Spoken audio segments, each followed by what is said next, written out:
पुणे आणि नगर जिल्ह्याला जोडणाऱ्या दौंडगार गावादरम्यान नव्यानं होत असलेल्या भीमा नदीवरील पुलाचं खांब कोसळलेत आणि निकृष्ट दर्जाचं काम केल्यानं पुलाचे खांब कोसळलेले आहेत। स्थानिकांनी या पुलाच्या कामाबाबत दौंड बांधकाम विभागाला अनेक तक्रारी केल्या होत्या, मात्र अधिकाऱ्यांनी दुर्लक्ष करून काम तसंच सुरू ठेवलं होतं। मात्र आज भीमा नदीला पाणी आल्यानं पुलाचे खांब कोसळलेले आहेत आणि सुदैवानं याच्यामध्ये कोणतीही जीवितहानी झालेली नाहीये।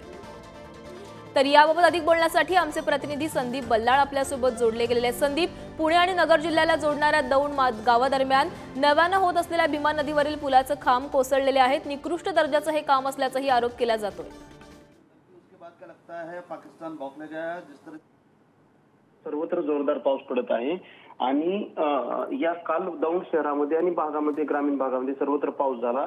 या पावसामध्ये या गार गावाशेजारी असणाऱ्या दौंड आणि नगरला जोडणाऱ्या रस्त्याच्या पुलाच्या कामाचं सुरू कामावरील खांब हे कोसळलेले आहेत आणि यामध्ये स्थानिकांनी वारंवार या पुलाबद्दलच्या कामाच्या गुणवत्तेबद्दल वारंवार तक्रार देखील केली होती। त्यांच्या मतानुसार की या पुलाचं काम निकृष्ट चालू आहे आणि याबद्दल लवकरच कारवाई होऊन योग्य मार्गाने काम करणं अपेक्षित असल्याची तक्रार देखील ग्रामस्थांनी केली होती।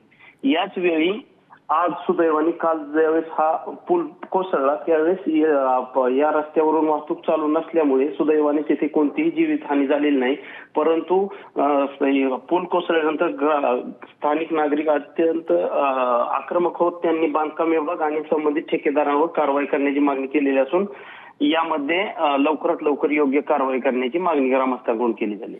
धन्यवाद संदीप, तुम्ही दिलेल्या सविस्तर माहितीसाठी।